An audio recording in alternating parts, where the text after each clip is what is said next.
Bawat isang madagdag na kaalaman ay parang susi. Mas marami kang nabubuksang pintuan ng kaliwanagan. Each nugget of information is a building block of knowledge, of new knowledge, even of skills, of wisdom that leads to enlightenment. So the mind should not be trapped in and limited to the first idea. What do we mean? Una-unahan ang mga ideya na magtira sa ating isip. Kung may mga nag-aaway, una-unahan silang makarating sa atin para yung kanilang balita ang mauna sa atin, at kadalasan kasi ang tao tamad na mag-isip. Pag may nauna na, ayaw na niya makinig doon sa kabaligtaran o doon sa kabilang panig. Kaya kadalasan yung nauna nagsumbong doon ka nakampi. Yung nauna mong nalaman, yun ang yayakapin mo forever, ayaw mo nang makinig sa iba. Pero kung ang utak ay palalaguin natin, dapat handa ka na ipa-challenge yung idea na nakatrono, nakaupo sa iyong utak, kung may bagong dapat umupo doon. Yan, mapagkakakilanlan ng mga taong umuunlad ang isip at buhay, yung handa na isuko ang mga dati nilang iniisip kung sila ay makakita ng mas superior na kaisipan. Romans 12:2, do not conform to the pattern of this world, but be transformed by the renewing of your mind. Then you will be able to test and approve what God's will is, His good, pleasing, and perfect will. Huwag daw makiayon lang sa takbo ng sanlibutan, kundi baguhin ang sarili sa pamamagitan ng pagbabago ng paraan ng pag-iisip. So do not habitually conform to ungodly ideas, if godly and new ideas present themselves. Do not habitually conform to old ideas. Old don't always mean better. Do not always conform to what is conservative. Bihira na nakabubuti yung conservative thought. Ano ba ibig sabihin ng conservative? Eh di yung word na nagko-conserve, nagpe-preserve.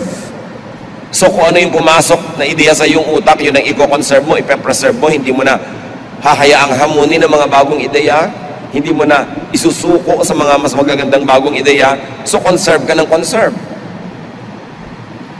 Kahit sa conservation of cultural heritage, nagko-conserve tayo ng mangilang-ilang bahay kubo, mangilang-ilang bahay na bato, mangilang-ilang pieces of architecture, pero hindi mo pwede i-conserve ang isang buong bansa sa arkitektura niya 300 years ago dahil hindi na yan kailangan. You conserve only for reference, you conserve for appreciation of what was before, but you keep changing the present, so you move forward to the future. Siyempre, may mga romantic sa bawat bayan, gusto mo i-preserve lahat ng lumang bahay. Hindi naman pwede kasi kailangan tayo mag-accommodate ng mga high-rise, kailangan tayo mag-accommodate ng mga bagong itsura ng mga building na nagko-conserve ng energy, useful ang bawat space, but you conserve a few samples of those houses, of those buildings, para meron tayong reference sa nakaraan at meron tayong na-appreciate. Ganon din sa pag-iisip. It is not always good to be conservative. So keep changing your religious mind. Ang laki, ang lawak ng Diyos. Yung natutunan mo nung bata ka sa Sunday school, kailangan magbago ng magbago yon dahil umuunlad ang iyong isip. Yung natutunan mo na reading, interpretation of Scripture, kailangan patuloy yun na nahahasa, lumalawak, tumataas. Dahil ang alam mo naman 10 years ago, dapat more than that ang alam mo ngayon. Ang pagkakakilala mo sa Diyos 20 years ago, dapat umaasenso, lumalalim, tumataas ngayon. So it is not always good to be conservative. It means that there's no room for growth, for change, or for development. Being conservative is not always a virtue.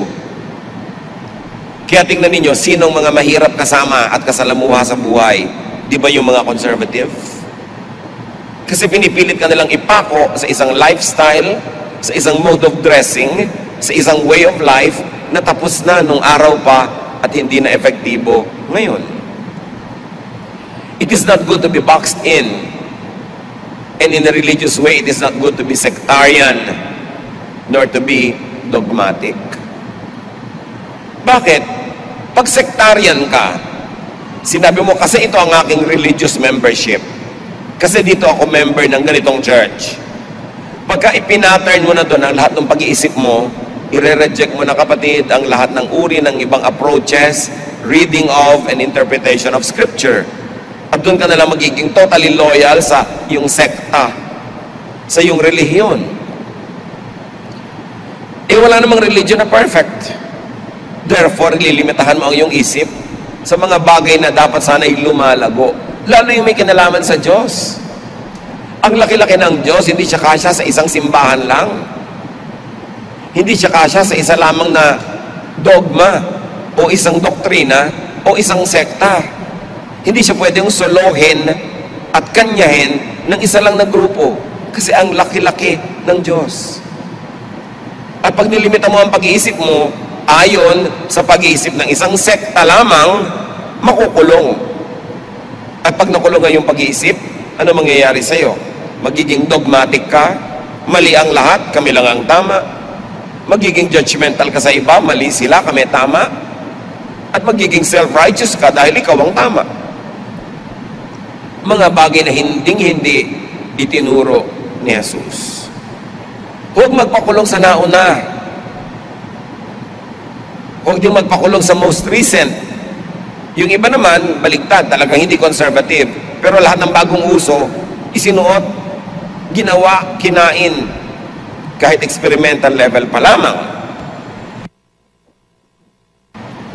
Kaya importante, mga kapatid, yung mga ideya na, God said it, I believe it, that settles it, masyadong nakakapagpanaro ng isip. Mabuti ng mabuti sana kung yung pinaniniwala niya talagang God said. Paano kung people said, God said? Sabi lang pala ng mga tao na yun ang sabi ng Diyos. So, kikitiran mo ng utak mo, that settles it. It means hindi ka na handang makinig sa anumang ideya, wala nang argumento, wala nang presentasyon ng ibang mga iniisip ng kapwa, at yun na, tapos na ang iniisip mo.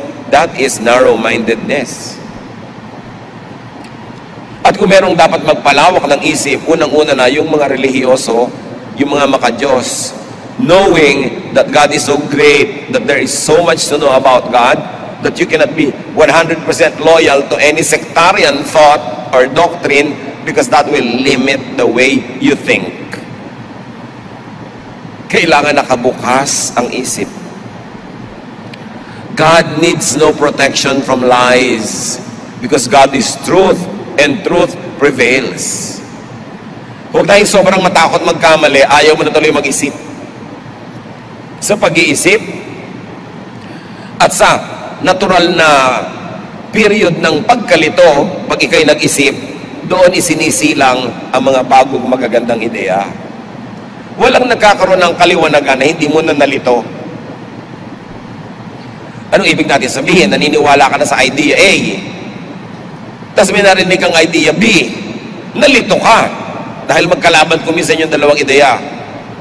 Pero pag hindi ka nagpagulo, inayos mo yan, inisip mo, ipinanalangin, sinaliksik, malalaman mo ang magandang kombinasyon pala ng ideas A and B. And then now you have a higher level of learning. Huwag kayong natatakot malito. Ayoko niya, nalilito ako, ayoko na lang pakinggan. Kasi walang ipinapanganak na hindi muna dumadaan sa hirap. At walang nanganganak na hindi muna nasasaktan. Kaya ganun din ang pagsilang ng mga bagong magagandang ideya. Meron kuminsang conflict. But that is a very healthy conflict. Not only your religious mind, keep changing also your practical mind. Ang lawak-lawak ng karunungan. Pag sinabi mo na ganito basta ako mag-adobo, period, ayaw mo na makinig sa ibang uri ng adobo, kinulong mo na ang iyong isip. Ganito talaga ako magtimpla ng ganito, ganito talaga ako gumising, ganito ang lifestyle ko. Pati practical mind natin, dapat handa tayong ipasuri sa ideya ng iba, sa mga napapatunayang mabisa ng ibang tao. Philippians 4:8, don't ever stop thinking about what is truly worthwhile and worthy of praise. Huwag titigil na mag-isip. Mahalaga yun. And think of positive thoughts. Keep changing your mind to positive thoughts. Ephesians 4:23, be made new in the attitude of your minds. Pag sinuri natin mga kapatid ng Biblia, lalo ang New Testament, ang dami-daming katuruan tungkol sa pagbabago ng isip. Bakit? Kasi maging yung New Testament, hindi nyo ba naintindihan na new nga? Sinasabi ng Panginoong Jesus, ang bagong alak hindi pwede ilagay sa lumang sisidlan. Sasabog, masisira yung lalagyan. Dapat bagong alak, bagong sisidlan. Ang daming bagong ideyang dinala ni Jesus. Attitude tungkol sa law, attitude tungkol sa Old Testament, attitude tungkol sa relihiyosong mga leaders. Ang dami niyang bagong ideya na dinala. At sinasabi niya, kung hindi niyo babaguhin ang korte ng utak niyo, hindi magkakasya itong mga bagong ideya. Magkakagulo. Keep changing your mind. Jesus was never conservative. Ang dami nga niyang mga binangga ng mga conservative thoughts na nagkukulong sa mga tao at nagpapahirap sa kanila. Kaya galit sa kanya yung conservative establishment. Pagbabago ng isip ang kanyang katuruan, Ephesians 4:23, let the Spirit change your way of thinking. Magtataka ka sa mga tao, bakit tayo tapon ng basura sa ilog? Ba't hindi natin baguhin ang pag-iisip tungkol sa ilog? Nung araw kasi may old concept tayo na lahat ng hindi kailangan itapon sa ilog. Kaya pag may bangkay, itapon sa ilog. Ipaanod sa ilog. Isa dami ng taong nagtatapon ng basura, parado na yung ilog. Wala ng ilog. Change the way you think about the river and you will change the way you behave and you will take care of our rivers. Ang dami-dami mga river, wala ng isda, hindi na mapaliguan ng mga tao kasi lahat ng kulungan ng baboy, yung mga dumi ng kulungan, doon nagpupunta sa ilog. Again, it's a way of thinking. Bakit mo ilalagay ang mga dumi ng kulungan ng baboy sa ilog? Ano mangyayari sa ilog?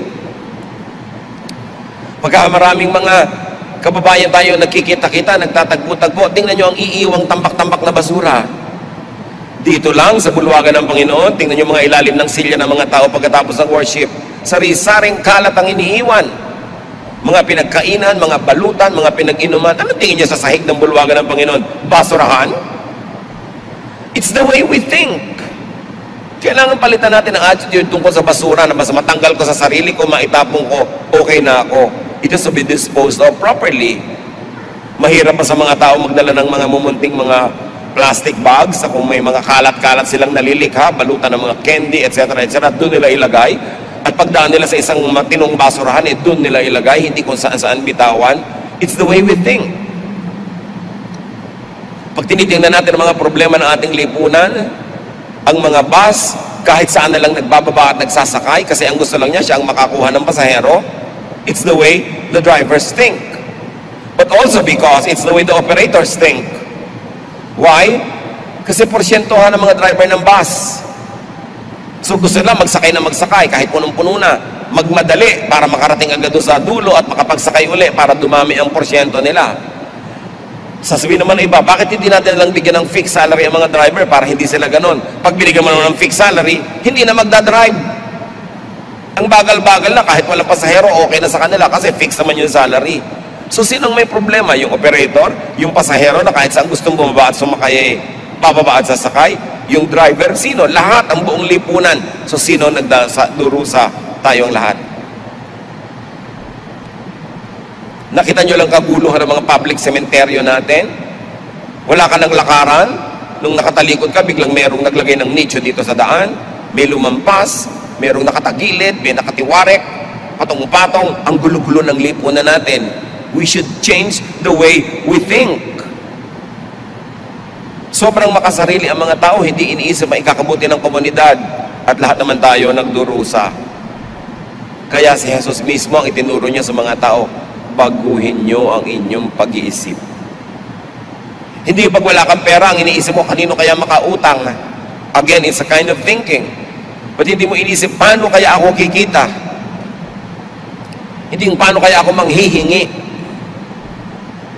Pag-iisip, mahalaga. So let the Spirit change your way of thinking so you'd become more and more godly. Newness, renewal comes with new and renewed thinking. At sabi sa 1 Peter 1:13, be alert and think straight. Kailangan mapagbantay. Kasi laging merong gustong umakay sa ating isip at dalhin sa direksyon na gusto nilang puntahan natin. Piliin ang pinapakinggan. Huwag makinig lagi sa mga sulsol, sa mga emosyonal na mga lapit sa atin ng mga tao dahil lumalabo ang ating pag-iisip. Kung paano ka mag-isip, yan ang magiging buhay mo. Nakikita nyo, may magkakapatid, pare-pareho ng buhay nung maliliit. Pag nagtandaan, nagkakaiba-iba ng buhay kasi iba-iba mag-isip. Merong tamad mag-isip. O ang iniisip, puro katamaran, puro humingi, puro umasa sa iba. Habang buhay ganon. Meron naman ang iniisip kung paano lilikha ng kayamanan, paano magtatrabaho, umaasenso sa buhay. Kung paano ka mag-isip, doon ang magiging punta ng iyong buhay. Kaya kailangan malaya ang tao na mag-isip ng tama. John 8:32, you will know the truth, and the truth will set you free. Free from hell, free from ignorance, free from difficulties and hardships that are not necessary in life, free from the imprisonment of the mind. Knowledge sets free. Bakit ginagamit yung word na freedom? Kasi alam na alam ng Bible writers na ang utak ng mga tao nakakulong. Kaya sinasabi, truth sets free. Sino bang pinapalaya? Di ba yung nakakulong? Kasi alam ni Jesus na ang tao nakakulong sa kamalian. Nakakulong sa maling paraan ng pag-iisip.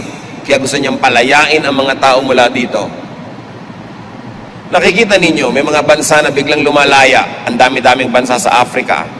Dati colonized sila ng mga Western monarchies.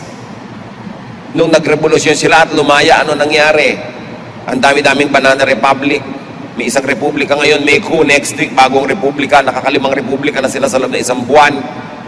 Ubusan sila ng ubusan, patayan sila ng patayan. Mainam pa nung iba ang mga masters nila na foreigner na namamahalang mabuti. Kasi iba ang takbo ng mentalidad. Tayo nung araw na pinamamahalaan ng mga Amerikano na gustong-gusto nating lumaya, ang sabi ni Manuel Quezon, mas gusto daw niya a Philippines run like hell by Filipinos rather than a Philippines run like heaven by Americans. So ano nangyari? Ayan, run like hell. Bakit naman kasi kailangan sabihin pang kailangan na run like hell? Hindi pa pwedeng a Philippines run like heaven by Filipinos. Siyempre, mga leaders, may mga prophetic powers sa mga sinasabi nila, nagkakatotoo para sa buong bansa. Ang dami-dami nagkagulo-gulo dahil nung tayo na ngayon ang nag-rule sa ating mga sarili kasi nagkaroon tayo ng kalayaan politically pero hindi malaya ang mga utak natin from our old mindsets. Bakit na-preserve yung mga gubad doon sa Subic? Dahil lang pinailalagaan ng mga Amerikano nung araw. Lahat ng gubad sa paligid doon under the Philippine government nakalbo. O ngayon, nauunti-unti nang nakakalbo under our own government. Bakit na-preserve ang Camp John Hay, ang mga pine trees, dahil pinamahalaan ng mga Amerikano noon. Nung kinuha natin, ayan, kutakot-takot ang pinuputol ng mga puno, kutakot-takot na corruption. I am not saying that desirable to be ruled over by foreigners, pero nakita nyo kasi yung mindset ng Republican government, angkop sa utak nila, sa atin hindi. Sa atin ang demokrasya nagiging mob rule, yung marami nakakapangyari. Paano kung ang marami ay mangmang?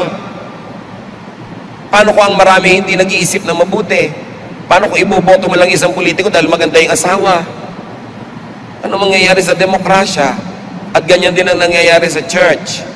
Gagamit ka ng mga democratic processes sa church, nagboboto ka ng mga elders, tapos mamimili sila ng pastor na i-hire.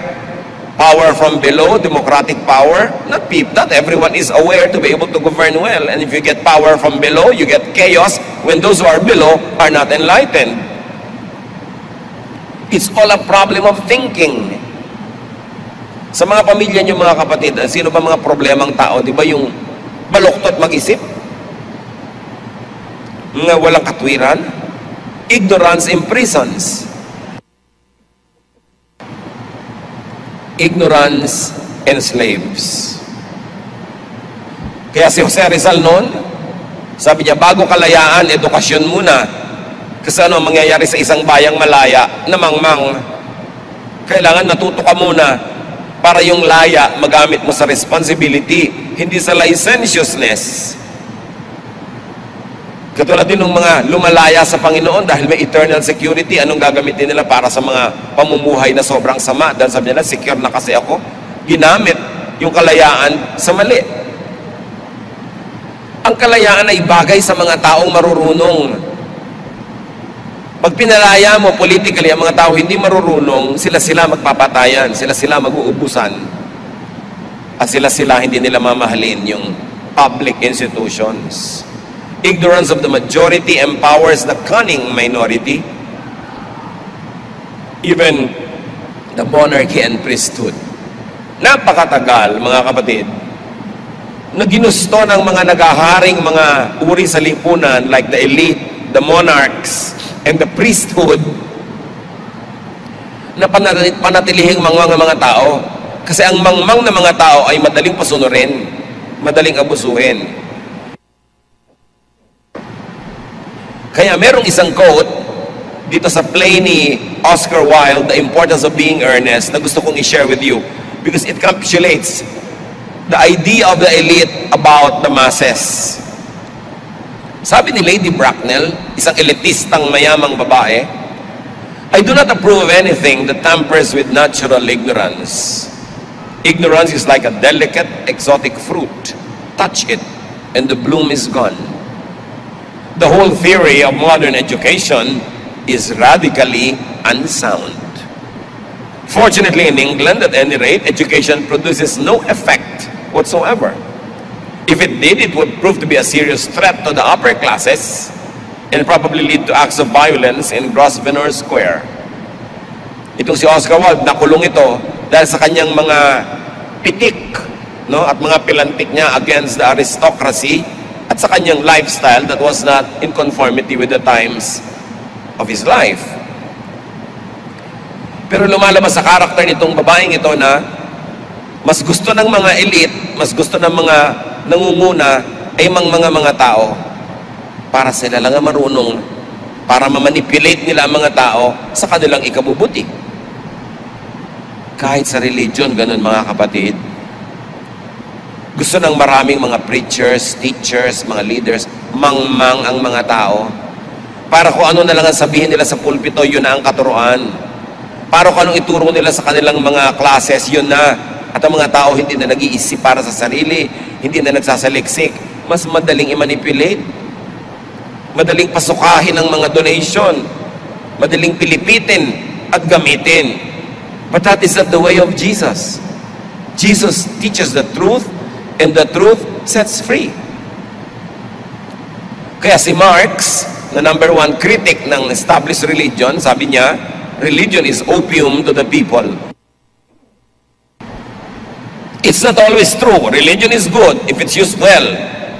But it is true also that religion could be misused. Pampabangag sa mga tao. Pampamanhid sa mga tunay nilang mga sakit. Panglasing, panglibang, addictive, para ang mga nagahari ay manatiling makapangyarihan. Kaya ang unang ibinuwag ng mga socialist at communist states nung araw ay yung simbahan. Kasi sinasabi nila, yan ang tagapagpairal ng mga kamangmangan at pangbangag ng mga tao. Up to a point, there might be truth in it, but it's not totally. By whom the new is tried, nor yet the last to lay the old aside. Sabi ni Alexander Pope. May wisdom, obserbahan mo muna yung bago. Pero pag nakita mong effective, doon ka nalang unti-unting makiuso doon. Huwag ikaw yung nauuna, hindi mo pa nasusubukan eh. Dahil yung mga disadvantages sa iyo mapupunta. But always be free to grow. Colossians 3:1-2. You have been raised to life with Christ. Now set your heart on what is in heaven, where Christ is and rules at God's right side. Think about what is up there, not about what is here on earth. Pinabangon na daw tayo at itinaas kasama ni Jesus, so ang utak natin dapat nasa taas, wala sa baba. Hindi laging geographical yung sinasabing langit na nandun sa malayo. This verse could be read as, think like Christ, put your mind in the heavens, palaguin ng utak, palakihin, pataasin ang pag-iisip, para maabot mo ang mga makalangit at matataas na bagay. Heaven could also mean a mindset, a level of thinking and awareness. 2 Corinthians 3:18, the Lord's Spirit makes us more and more like our glorious Lord when we get to think like the Lord.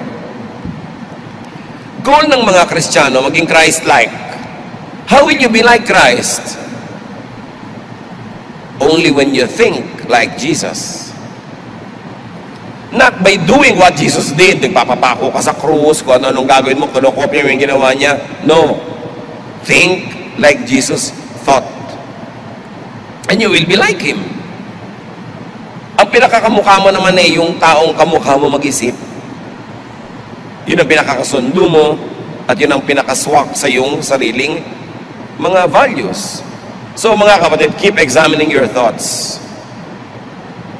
Hindi ko mo luma, hindi ko mo matagal na, at hindi ko mo tama noon, eh laging yun ang pinakamahusay kahit ngayon. Proverbs 14:12, there is a way that appears to be right, but in the end, it leads to death. So dapat, suriin talaga, pakaingatan. Proverbs 24:7, wisdom is too much for fools. Their advice is no good. So huwag makikinig sa mga mali-mali, baluktot, magpayo. How else do we change our mind? We change our mind to improve your mentality and character. You don't change your mind para manalo ka sa mga argumento, para manalo ka sa mga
na maraming Pilipino, pag nagkita-kita sila doon, ang iiwan nilang kalat, bundok-bundok, tambak-tambak, para silang mga santambak na basura. Ano ang nililikhahan na impression tungkol sa ating lahi? At dahil sa mga impression na yan, anong nalilikhahan niya ng mga salary ranges para sa ating mga kababayan? Anong mga posisyon ang binibigay nila kung mababa ang pagtingin nila sa atin? E paano naman tayo gagalang kung magkikita-kita tayo, ang iiwan natin bundok-bundok na basura, simpleng basura, hindi natin maayos? Maayos pa ba natin ang bansa? Change the way you think. Improve the way you understand and get understood by your world. Keep changing your mind for the better. Change from glory to glory. And very importantly, mga kapatid, change your mind to understand people.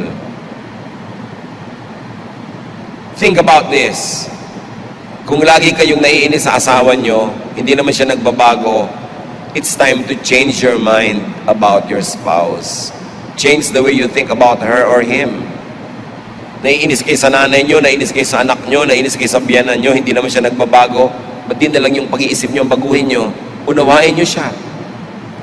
Mas bigyan nyo ng lugar para maunawa nyo. Change your mind so you understand people, especially your loved ones, especially those who love you. Change the way you think so that you can promote peace and understanding and love among people.